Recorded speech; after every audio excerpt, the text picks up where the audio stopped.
Hi, I'm Sean McDade, founder and CEO of PeopleMetrics. It's great to be here today. I'm Linda McAleer. I'm the president of the Melior Group. And I'm Liz Cohen, I'm a vice president at the Melior Group. Well, thank you all for taking the time to join us today. So Sean, let's start with, why were you so excited to have the Melior Group join the PeopleMetrics family? Yeah, this is such an exciting PeopleMetrics Live for me personally.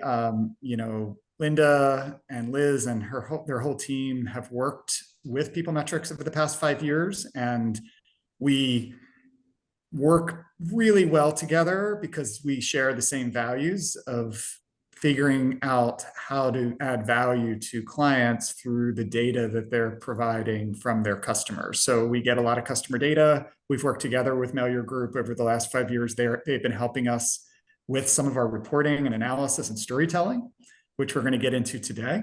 And they're just great people to work with too. So, cultural fit was there. And the other thing I would say, as more and more clients are obtaining data on customer experiences and market research, it's the stories from that data and the kind of the way that people within the organization can understand what those customers are saying and evangelize it through the organization. That's really where change happens. And I'm just super excited to have the Melior Group to enhance that part of our business, which is extremely valuable to our clients. And I'll let Linda here kind of expand on that and talk a little bit about the merger from her perspective.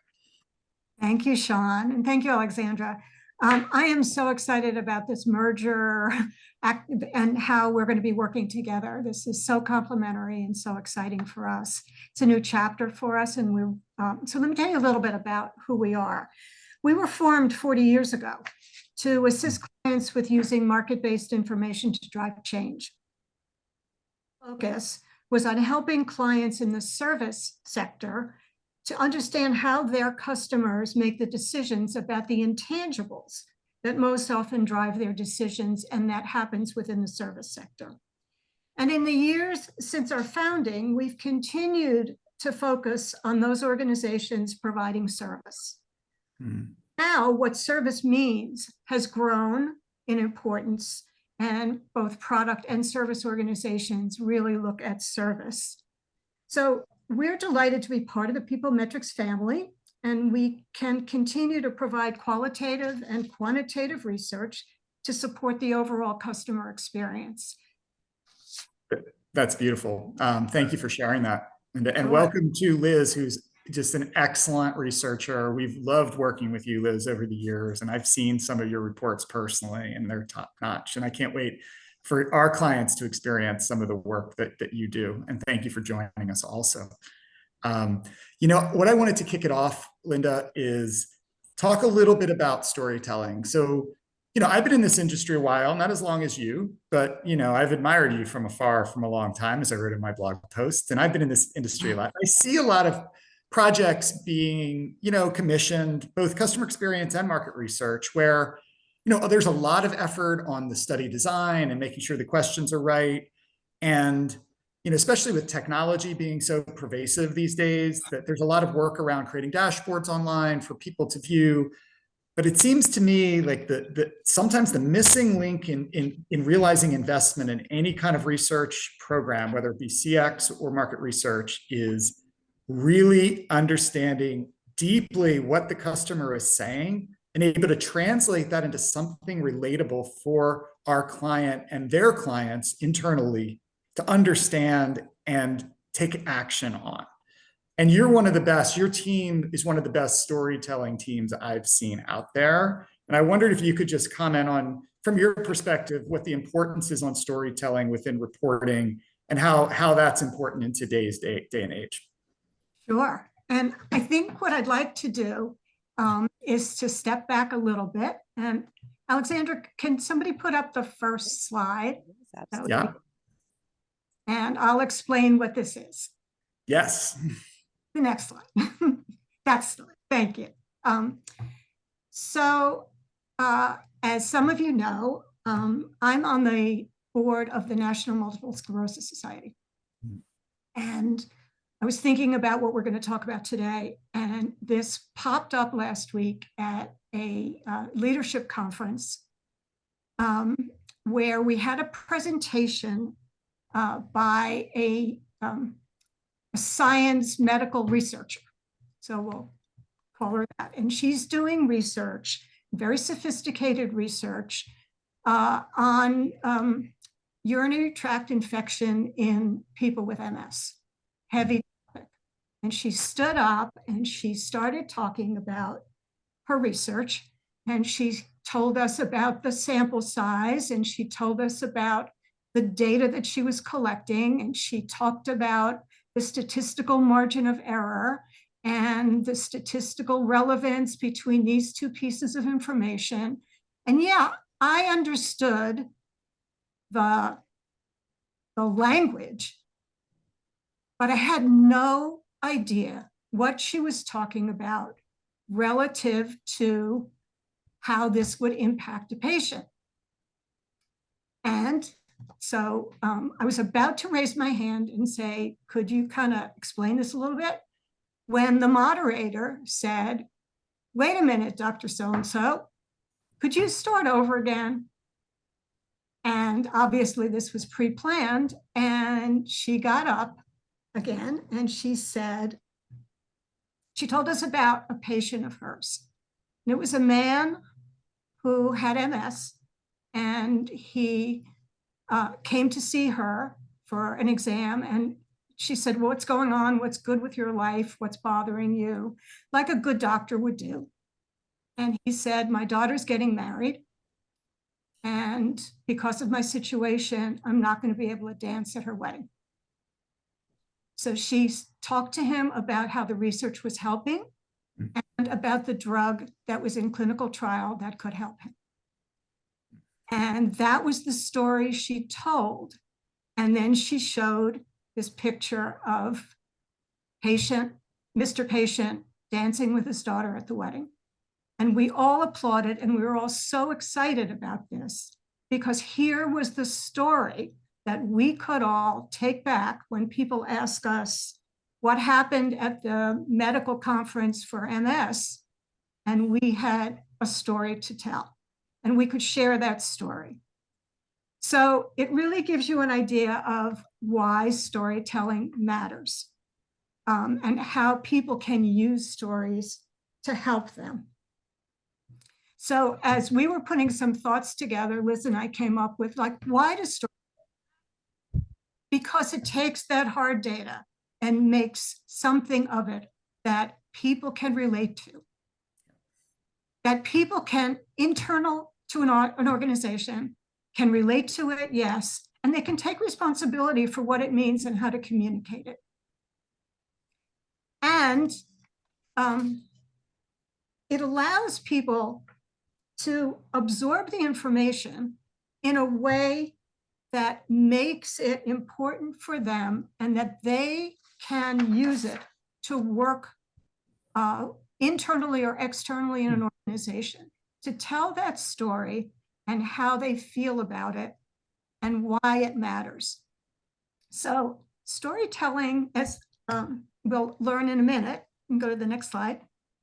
You know, Linda, I'm just going to stop for a second. Okay. That was so powerful to me when you told it the first time. You know, and I can just imagine you sitting there listening to p-values and r-squareds and all those things that made that drug like viable from a clinical perspective, but really thinking about a father dancing with his daughter at the wedding and this drug allowing that to potentially happen is so powerful emotionally. And like, it's a vivid picture, even with, we found a picture, but I don't even know if we need it. Like, I think everybody on this watching PeopleMetrics Live could probably imagine such a thing. And that's a beautiful example of storytelling coming to life. And we're going to get through some specific aspects of it, but I just wanted to kind of compliment the story. And that's just a really beautiful example of this mattering, how to make something that's pretty dry, like, clinical data is dry at times, and making it like very human. Yes. And, I think too, Sean, as well, when we're looking at health information, And the Melior Group really does a lot of work in the healthcare space, Right. pharma. And when Yep. those stories come up, can really understand how it impacts them and impacts their families and friends and the people around them. And I think, you used one word just a minute ago, and that's why effective storytelling for customer experience really matters, because it triggers those emotions. Yes. We look at storytelling to underpin that customer experience. We need those emotions. We need people who are using that information to recognize themselves and others in that process.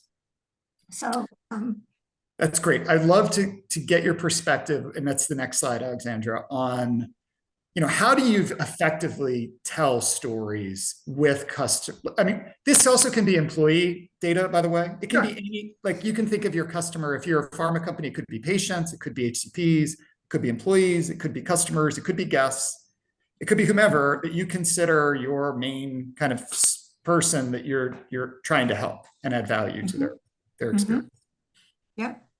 I think those emotions are so powerful and so meaningful. You said something about, and I was thinking about pharma as well, is the physicians who have to talk to their patients, recognize the emotions that patients are going through, and really understanding how a particular drug or a particular situation that the patient is going through and what the impact is on them. And as you're going through these, I'd just like the audience to think about a great movie they've seen recently that really told a great story. All of these characteristics that we're talking about, like Disney and the best movie, Pixar, which is Disney, which they're all hitting these parts of storytelling.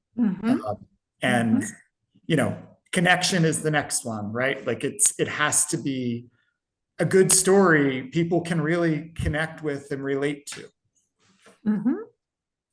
And I think it facilitates understanding. I mean, right. Really it gives you, here's that information that as a researcher, that we've got all this data to work with. And now we need to figure out what it all means. And that's a big piece of storytelling. And Liz is going to cover that in a little bit about how qualitative information can help us do this and tell the story really so that people understand it, grasp it, and personalize it. I think that's the next one. It personalizes the target audience. For those of you who are doing marketing, it really helps the marketing piece of it so that you have in the back of your mind who it is that you want to convey information to, be it an internal audience, be it an external audience, be it an employee, the employees you work with, but it really starts to personalize those audiences for you. And I think the last piece of it as researchers, for those of you who are actually using this information, the combination of quantitative and qualitative information development really allows for insights. It really helps to shape, what does this data mean now? Because in front of you, you have a picture of who it is that you're talking to or talking about. And I know Liz is going to cover this, but I want to just make sure, we emphasize this. To tell great stories from customer feedback, let's call it, whether that be market research, customer experience, or anything like that. The quantitative information is great. And when I'm saying quantitative, I'm talking about survey questions on scales typically, or some sort of categorical question. But the unstructured or open-ended feedback is so valuable, whether that be pure qualitative interviewing ahead of a quantitative piece or qualitative open-ended questions within a survey, really enables storytelling to go to another level.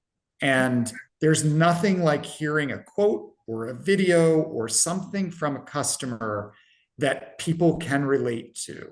And it's one of the things for you researchers out there, we love text analytics, right? We're in the CX business. Text analytics is amazing. It identifies trends that no human could find at scale. But what it doesn't do, it doesn't take those qualitative quotes and tell a story from them. That's what people like Liz and Linda and the whole team at PeopleMetrics do for our clients. They bring these quotes to life within a storytelling framework. Yes. So I had to throw that in. I mean, Alexandra knows that I say this a bunch about text analytics. I love text analytics, but there is differences between truly using qualitative information within a story and seeing trends emerging out of, thousands of open-ended comments at scale. And I think too, Sean, that we have to have those text analytics. We have to have that research data in order to move to the next step. For sure. So there's the marriage of the two pieces that are really important. We actually just had a session a few weeks ago on the tug of war between AI and market research, and you really can't just do one. Both are needed to have a true frictionless experience.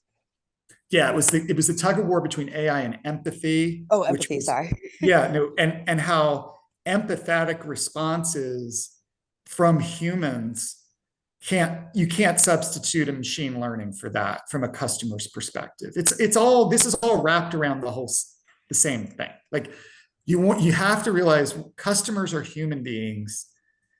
Our market research, colleagues and clients are human beings, and their teammates are, and we have to be connected in order to understand and feel better. And all of these things help us connect better, like you have in here. I just love this framework. It's really effective. So why don't we continue so PeopleMetrics Live doesn't go an hour? It's great leading into the maximizing story impact. Okay, so let's just talk about within the framework of customer experience right now. We really want to talk about how to maximize the impact of this customer experience data that you as a client are receiving, so that it is received maximally effectively within your organization. So one thing that we really recommend is providing general profile information about the customer. So if we're gonna tell a story, we're gonna show a story, we want you want to talk about that person, how old they are, where they live, maybe what their issues are, so that people can start to relate and say, you know what, that is our target, and this person is important. And because he is our target market, we've got to, do what he or she needs.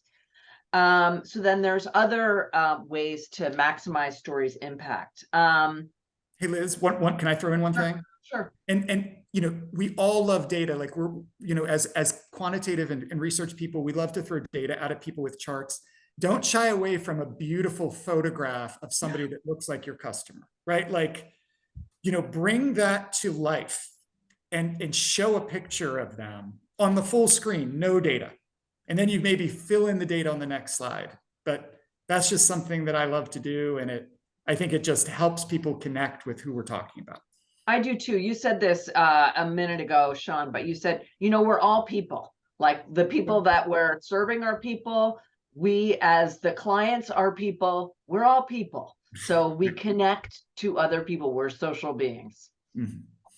I've actually watched one of your PeopleMetrics Live webinars that was about democratizing feedback within an organization.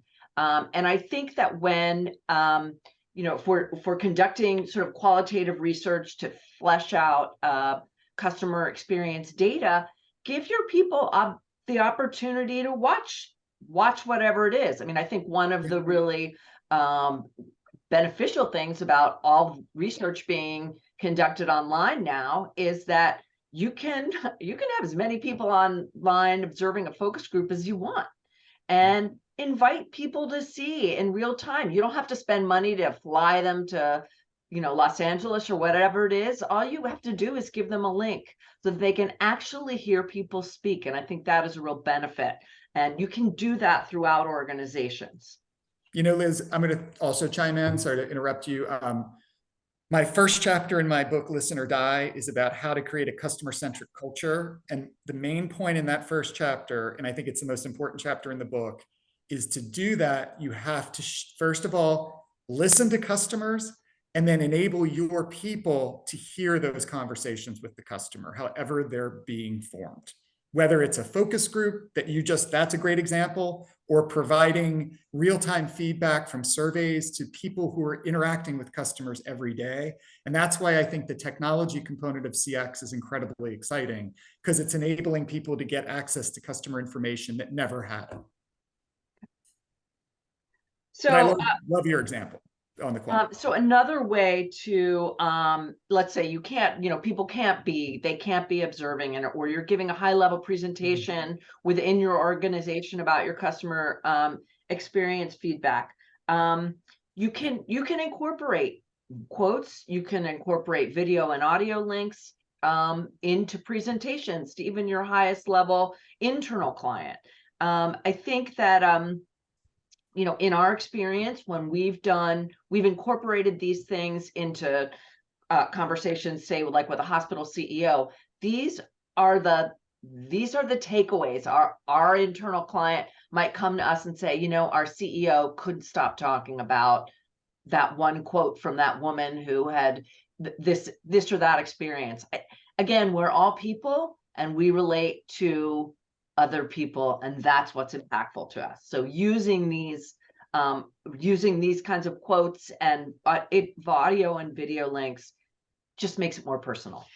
That is so true. Like, you can create the most statistically representative charts, graphs of a random distribution of your customers and be confident from a research perspective, but the people are going to latch onto that one quote that relates to them to really understand what's going on. And our job as researchers is to make sure that quote represents the majority, right? So that we're representing what a majority might think, and then, but allow people to feel what they're feeling through a quote. Or video is even better. It's really exciting to also throw those up. Okay, so now we're gonna talk about sort of using storytelling to complement customer experience. So I think what we do is primarily qualitative research to hear those stories. And we do focus groups, one-on-one interviews, ethnographies. So much right now of those techniques have migrated to online. So again, it provides an opportunity for everybody to participate and listen in a way.